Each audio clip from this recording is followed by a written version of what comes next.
Social media Patel Prahlad भाई।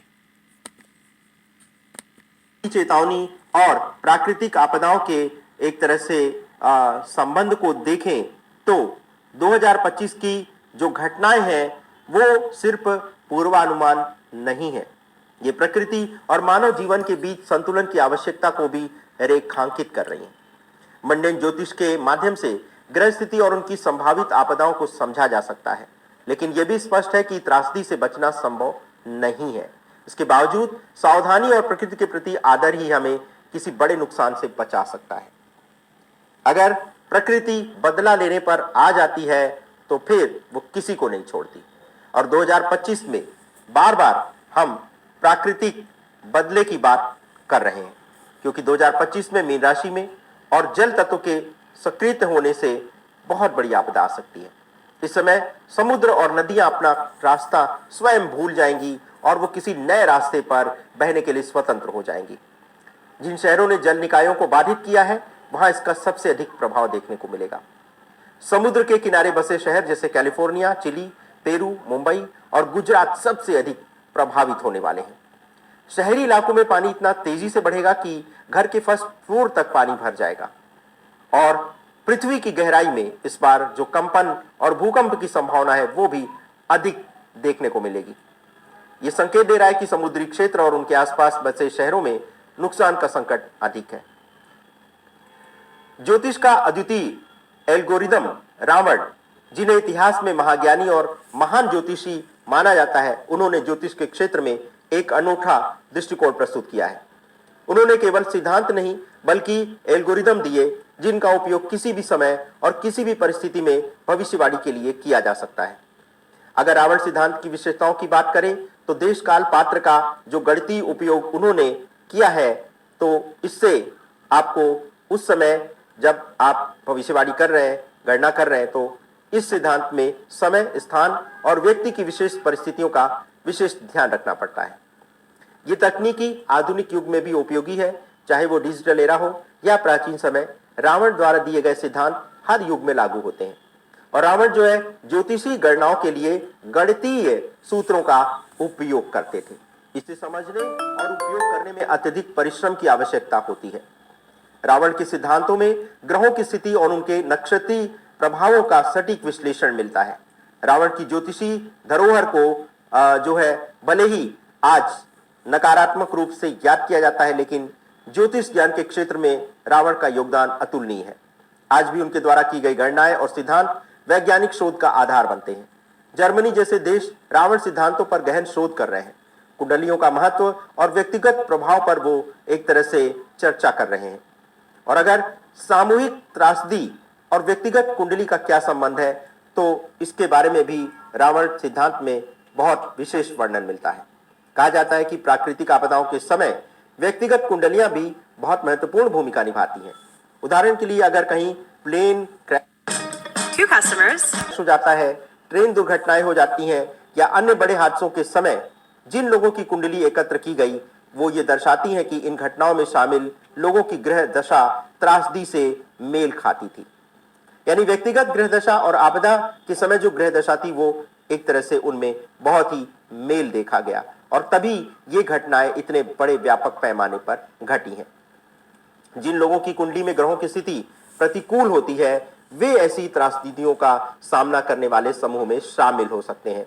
तो इसीलिए जब ट्रेन या प्लेन दुर्घटनाओं का जब विश्लेषण किया गया तो यह पता चला कि एक ही घटना में शामिल व्यक्तियों की कुंडली में समान ग्रह दशाएं थीं, और इसी कारण ये जो है सामूहिक रूप से इतनी बड़ी घटना हो गई।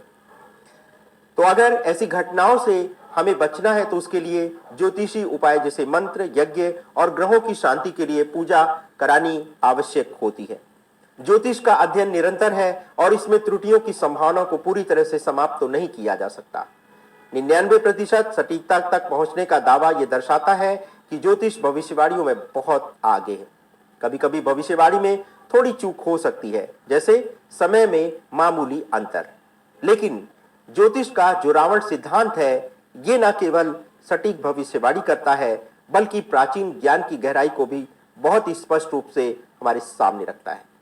ये सिद्धांत ये दिखाता है कि रावण के सिद्धांतों का प्रयोग करके आप सटीक भविष्यवाणी कर सकते हैं। 2025 में आने वाली त्रासदियां इस बात का प्रमाण होंगी कि ज्योतिष न केवल प्राकृतिक घटनाओं को समझने का एक साधन है, बल्कि इससे बचाव और तैयारी के लिए मार्गदर्शन भी मिल सकता है। सरकारों और व्यक्तियों को इन संकेतों को गंभीरता से लेना चाहिए और उनकी तैयारी करनी चाहिए। तो इसके बचाव के लिए हमें प्रकृति से छेड़छाड़ करना बंद करना पड़ेगा। यह हमारे मानसिक स्वास्थ्य पर भी गहरा असर डाल रहा है। मांसाहार को छोड़ करके हमें शुद्ध सात्विक आहार अपनाने से न केवल हमारा स्वास्थ्य सुधरेगा, बल्कि पर्यावरणीय संतुलन भी बना रहेगा।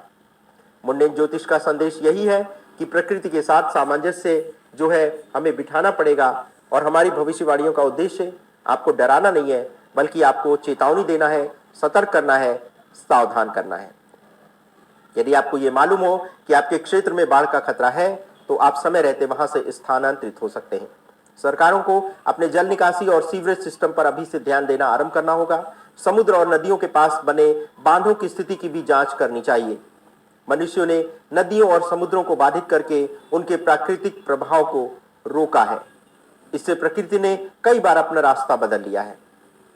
तो इसके लिए मिट्टी डालकर समुद्र को एक तरह से पीछे करना, या समुद्र पर बाउंड्री बनाना, या मल्टी स्टोरी इमारतें खड़ी करना, ये जो है समुद्र के प्रवाह को और समुद्र के जो की प्रकृति को एक तरह से विकृत कर रहा है।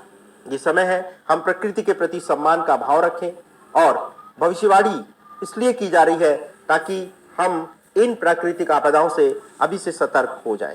लेकिन प्राकृतिक आपदाओं को रोकना मुश्किल है, लेकिन हाँ, उनकी तीव्रता और प्रभाव को कम करने के लिए हम अभी से उपाय कर सकते हैं। तो इसीलिए हम आपसे कहेंगे कि जो दर्शक जल स्तर बढ़ने वाले क्षेत्रों में अभी निवास कर रहे हैं, वो एक वैकल्पिक व्यवस्था अभी से कर लें, ताकि अगर कोई प्राकृतिक आपदा आती है तो वहां पर वो शरण ले सकें। इसके अलावा घरों और संपत्ति की सुरक्षा के लिए भी बेहतर प्रबंध अभी से करना होगा। अधिक पेड़ लगा करके और जल स्रोतों की रक्षा करके हम पर्यावरण संतुलन को बहाल कर सकते हैं।